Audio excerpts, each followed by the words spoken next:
comenzamos una serie especial denominada Condenados a la Impunidad, los casos que la justicia no ha resuelto en nuestra región. La próxima semana se cumplen 3 años de la muerte del periodista y abogado Alain Delon Mina, hijo del reconocido periodista Álvaro Miguel Mina.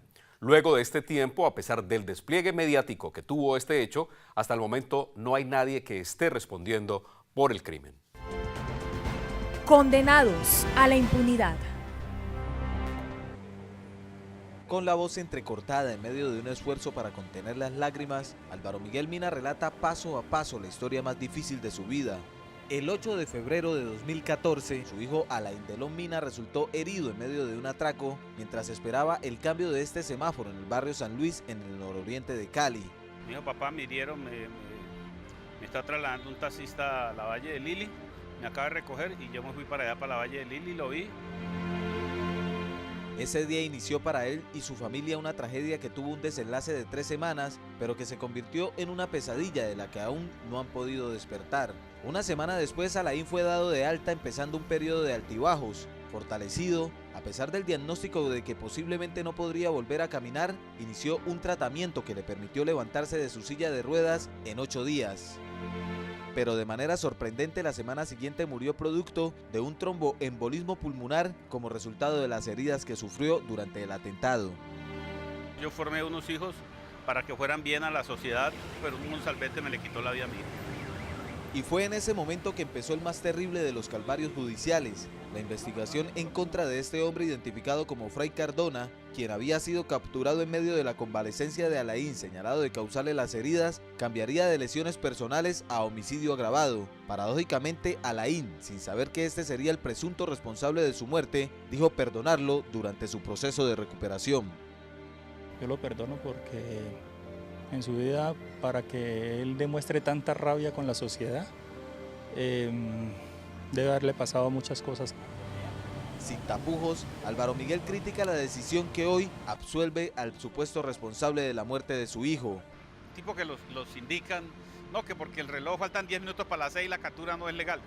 El magistrado Víctor Manuel Chaparro Borda, expresidente de la Sala Penal del Tribunal Superior de Cali, atribuye lo que sería un evidente caso de impunidad a fallas legales. Sí, la captura no se produce ajustada a las exigencias legales, pues necesariamente la consecuencia es que un juez tiene que decir esta captura es ilegal. A pesar de la conmoción que causó la muerte del abogado y periodista de 37 años, su caso se sumó a la larga lista de procesos judiciales sin resolver en Colombia. La justicia para unos es un negocio, ¿no? Entonces hay quienes no están de acuerdo en acomodarla, en resolverla, porque hay mucha gente que anda ahí al filo de la justicia. Alain murió dejando una carrera inconclusa, 2 hijas y una familia destruida por su pérdida, y un enorme expediente que evidencia el alto porcentaje de impunidad que para expertos en la materia podría llegar a ser hasta de un 97% en Colombia. Yo lo que tenía que darle a mi hijo se lo di en vida.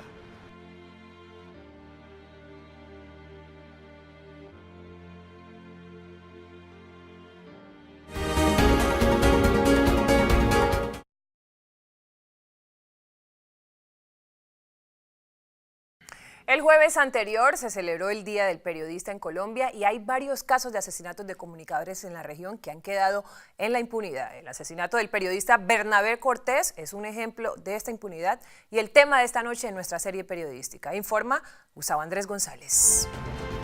Condenados a la impunidad. Real de personas que permanecieron cautivas en esta casa cárcel. Bernabé Cortés. Este video musical que compuso Bernabé Alejandro Cortés, dedicado a su padre, el desaparecido periodista Bernabé Cortés, es uno de los tantos recuerdos que hoy quedan del reconocido comunicador. 18 años después de su muerte, las imágenes de aquel 19 de mayo aún se repasan por la mente de su familia, que sigue sin entender qué fue lo que sucedió. Mi padre era humano, lo mataron los gusanos que caminan por el mundo y se creen los más santos. Siempre que llegaba al colegio me estaban preguntando sobre él, sobre alguna noticia que habían visto de mi padre. El periodista fue atacado por sicarios que le dispararon cuando se movilizaba a bordo de un taxi por el sur de Cali, causándole la muerte a él y al conductor del vehículo. Y fue allí que empezó para esta familia la peor de las pesadillas, Con 2 hijos, uno de 10 y otro de 13 años, a Paula Rosina González, su esposa, le tocó enfrentarse sola ante el mundo para sacarlos adelante y para esclarecer la muerte de su esposo. Una impunidad total. Pero este no fue el único drama judicial que tuvo que enfrentar la familia Cortés González. La pensión de sobreviviente a la que tenía derecho tras el fallecimiento del periodista fue mal liquidada según su esposa, quien estuvo por más de 5 años enfrentada en los estrados judiciales ante el fondo de pensiones, intentando infructuosamente que le reconocieran algo a lo que asegura tenía derecho. Tenía un determinado salario y cuando me pensionaron, yo creo que ni la tercera parte de ese salario. Y fueron golpe tras golpe. A pesar del despliegue que hubo tras el homicidio y de la captura de un presunto autor material, quien fue absuelto en segunda instancia, nunca se lograron establecer los móviles del crimen. El exfiscal Elmer Montaña, amigo del desaparecido periodista, critica la falta de eficiencia de las autoridades en casos como este y considera que es necesario darle más dientes a la justicia para no seguir enviándole a la sociedad un mensaje de impunidad, ya que solo en 1 año y 3 meses este crimen prescribiría, dejando sin esclarecer la muerte del comunicador. Será apenas lógico esperar que la investigación relacionada con su muerte no avanzara, de que quienes lo habían asesinado, que tenían en ese momento influencias en los organismos de inteligencia, en el sistema judicial, etcétera, pues impidieran que se diera con los autores del homicidio. A pocos meses de que la ley sentencie impunidad en el caso de Bernabé Cortés, su familia, colegas y amigos, quienes sufrieron por la pronta partida del viejo, como le decían cariñosamente al periodista, se aferran a la esperanza de que la justicia colombiana dé un giro inesperado y no permita que los responsables de este doloroso hecho queden sin un castigo. Si tuviera la posibilidad de morir y volver a nacer, pues hombre, yo diría 3 cosas. Lo primero, periodista; lo segundo, periodista; y lo tercero, periodista.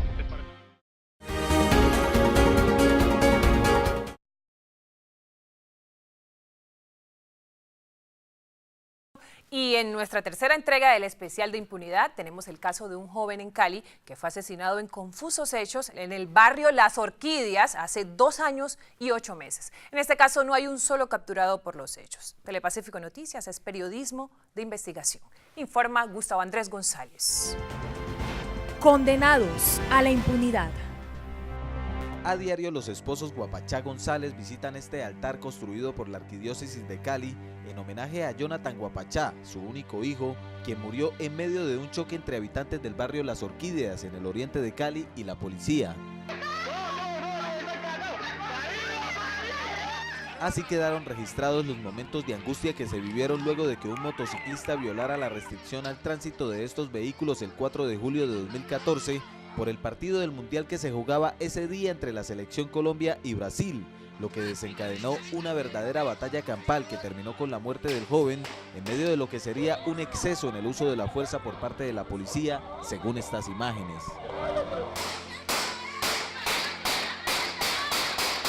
Mi único hijo,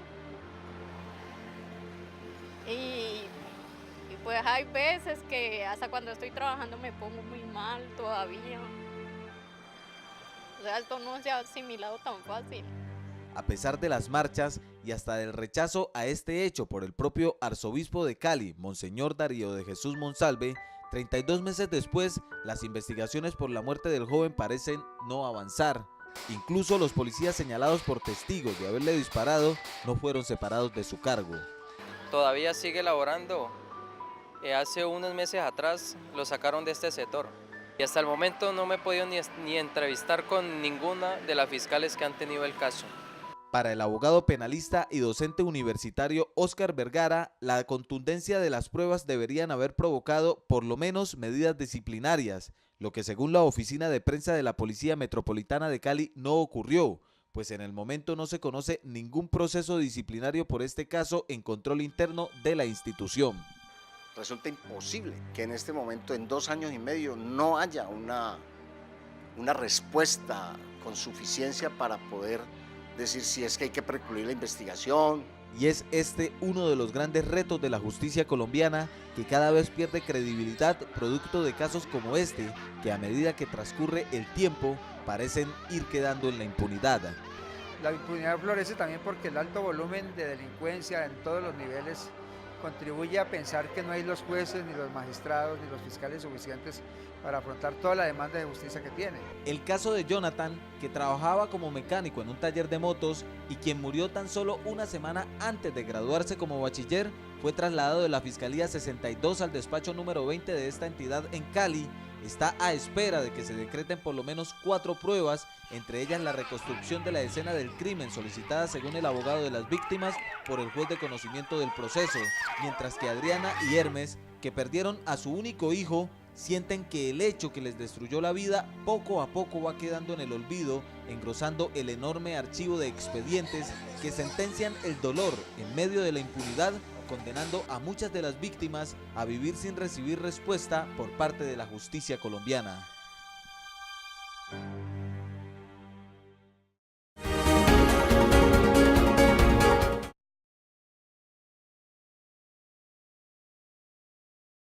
Telepacífico Noticias es periodismo de investigación. Hoy en nuestra serie Condenados a la Impunidad, el caso del arquero uruguayo Alexis Viera. Fue herido en un asalto y después de 1 año y medio no hay condenado alguno por este caso. Veamos. Condenados a la impunidad. La recuperación del exarquero del América de Cali, Alexis El Pulpo Viera, luego de resultar herido por un disparo que le propinaron en medio de un fleteo, solo tiene un nombre. Según los médicos es un milagro, la palabra de ellos es un milagro, porque según el diagnóstico era que yo no iba a volver a caminar. El futbolista fue atacado cuando llegaba a su casa en el sur de Cali, luego de retirar una importante suma de dinero. Desde ese momento su vida dio un giro de 180 grados. Ha sido muy difícil, ¿no? Este año y medio que ha pasado no ha sido nada fácil, pero si yo me pongo a mirar 1 año y medio hacia atrás, estaba en una cama, totalmente sin movilidad de la cintura hacia abajo. Paralelamente a su terapia, la investigación por este hecho rápidamente dejó como resultado la desarticulación de una banda en la que cayó un hombre de 19 años conocido con el alias de Anchito. Sin embargo, el jugador y su familia decidieron no levantar cargos por las lesiones que sufrió durante el atraco. Con mi señora tomamos la decisión de que esa persona para nosotros estaba totalmente perdonado, no le hicimos ninguna denuncia. Por el tema nuestro no fue a la prisión, pasa que ellos fueron a la prisión porque son una banda que ya tenían homicidios. Pese a la decisión de la familia Viera, la gravedad del delito obliga a que la Fiscalía de Oficio impute cargos en su contra, por existir un concurso de delitos que representan un peligro para la sociedad. La ausencia de resultados en la investigación penal solo indican que hay una problemática donde cualquier ciudadano sería caldo de cultivo para un hecho como este. No podemos hablar de impunidad porque esos casos están en apelaciones, esos casos continúan en labores de investigación y son casos que quizá dentro de 6 meses yo le pueda decir tenemos una sentencia condenatoria. Yo tengo ganas de ir a la cárcel y hablar con la persona para ayudarlo. El Pulpo Viera, quien perdonó a su agresor, hoy dedica su tiempo a una escuela deportiva que ya cuenta con 5 sedes. Dice que entrenemos duro, que para ser grandes tenemos que entrenar duro todos los días. Nos dice que hagamos unas barritas. Un hombre que es maravilloso, un ser humano que llena de optimismo, de alegría, de cosas positivas a tanto niño de este sector. Paradójicamente, el jugador hoy intenta alejar a cientos de niños de la delincuencia que estuvo a punto de dejarlo postrado, poniendo el grano de arena que le ha faltado a la justicia colombiana para lograr conjurar el flagelo que poco a poco acorrala a los ciudadanos de bien, la delincuencia. Todo lo que he logrado durante todo este año y medio es porque realmente, es el propósito que Dios me mandó en la vida, ¿no?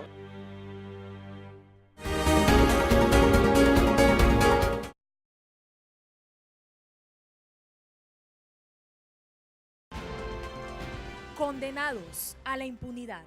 Solo 5 meses después del hecho en que el exarquero del América, Alexis El Pulpo Viera, resultó herido durante un fleteo en el sur de Cali, el país se estremeció por una noticia similar. El joven promesa de este deporte, Jefferson Herrera, en vísperas de viajar a Panamá para debutar en el fútbol profesional de ese país, resultó herido en medio de un atraco en el barrio Ulpiano Lloreda en el oriente de la ciudad.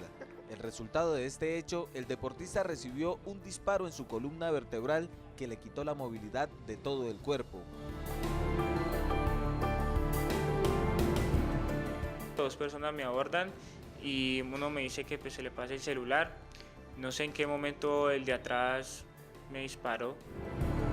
En medio de la conmoción que generó la noticia, solo 2 semanas después las autoridades capturaron a los 2 supuestos agresores, un menor de 17 años de edad y otro hombre identificado como Diego Fernando Castaño Daza.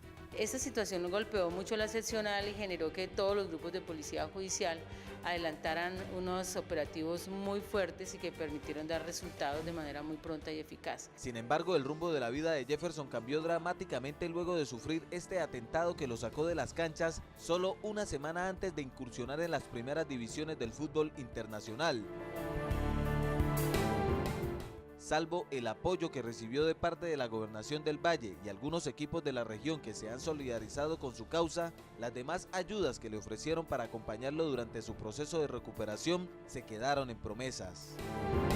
Recuerdo el día del partido que hice a beneficio mío, las ayudas que ofrecieron darme para siempre, que siempre me van a ayudar, hoy por hoy no existen. Y es este cuestionamiento el que hace el profesor universitario experto en criminología Gustavo Ampudia y la pregunta que se formulan muchos, en este caso, ¿quién responde? Los autores o causantes de este delito generalmente son personas también de estratos populares, posibilidad de responder ninguna. Allí yo creo que sería hacer un llamado al Estado colombiano y a ese muchacho, el municipio de Cali o el departamento lo adopten. En contraste con esta situación, Jefferson irradia un optimismo que pocos entienden, pero que justamente ha sido el que le ha ayudado a salir adelante. Uno de pronto no lo entiende, pero Dios me tiene pronto en esta tierra para demostrarle a las personas de que a raíz de un hecho tan grave sí se puede salir adelante. A mí como terapeuta me motiva mucho. ¿Por qué? Porque él es el muchacho que día a día se levanta temprano, viene con el ánimo. Este es el contraste de un sistema indiferente, de una justicia a medias, de una sociedad acorralada por la delincuencia que no distingue estratos sociales, género ni ninguna condición humana. Un Estado que en medio de los promedios de impunidad que para expertos superan el 97%, mientras que personas como Jefferson, que a sus 24 años enfrenta la más terrible de las batallas, luego de perdonar a sus agresores desafía la difícil tarea de iniciar desde cero, para superar un hecho como este sin abandonar la esperanza de algún día volver a la cancha a hacer lo que más le gusta. Yo siempre lo he dicho, tengo la fe puesta en Dios y yo sé que en algún momento voy a volver a jugar al fútbol.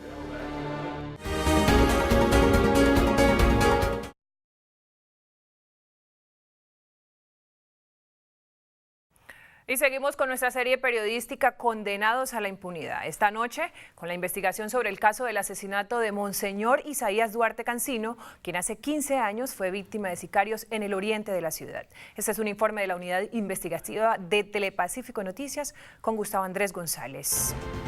Condenados a la impunidad.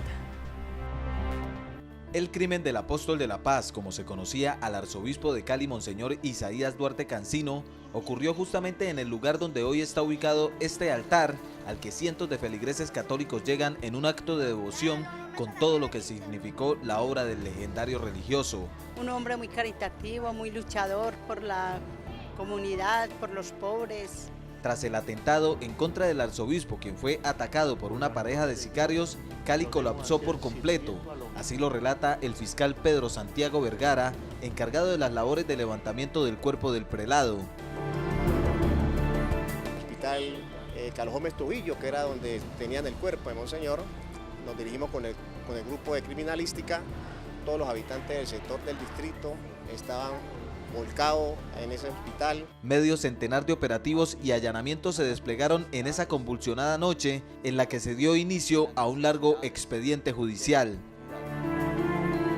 Capturados en esa noche no hubo, ya posteriormente lo que hicieron ya lo pertinente para lograr establecer cuál había sido los vínculos, el móvil por el cual fue objeto del atentado. Hermanos violentos de Colombia le han hecho un mal inmenso a la ciudad de Cali. Casi una década después, el Juzgado Segundo Penal Especializado de Cali condenó por el crimen a los miembros del secretariado de las FARC, entre ellos el jefe del bloque occidental Paulo Catatumbo y el propio máximo jefe de esa guerrilla Rodrigo Londoño Echeverry, alias Timochenko. Sin embargo, un año después, la Sala Penal del Tribunal Superior de Cali revocó la sentencia, basada en teorías como la de que, para la fecha del homicidio, los máximos jefes de las FARC eran distintos a quienes se habían condenado, dejando los móviles de este crimen solo a las especulaciones, ya que aparte de la decisión en contra de 2 autores materiales, nada más se supo de las causas del homicidio de Monseñor. 15 años durante los cuales nuestra arquidiócesis sigue esperando que se pueda conocer la verdad. Solo 2 semanas antes, el religioso había denunciado la infiltración de dineros del narcotráfico en campañas políticas de la región e incluso, al conocer los presuntos nexos de un sacerdote con narcotraficantes, lo separó del cargo, lo que podría haber acelerado la orden de asesinarlo. De la violencia, la ausencia de la paz. Estaba denunciando corrupción, narcotráfico, violencia, guerrilla. Nosotros tenemos que aprender que siendo hermanos, hijos de una misma patria, tenemos que aprender a perdonarnos. Paradójicamente, Monseñor murió víctima de la violencia que él criticaba, la misma que posiblemente usó su poder para impedir que se estableciera si su crimen fue el resultado de las denuncias de los nexos entre política, empresas y narcotráfico, que hicieron que las investigaciones terminaran en una sentencia de impunidad. En primer lugar, presentarle una condolencia muy sincera a las familias de los militares que han caído.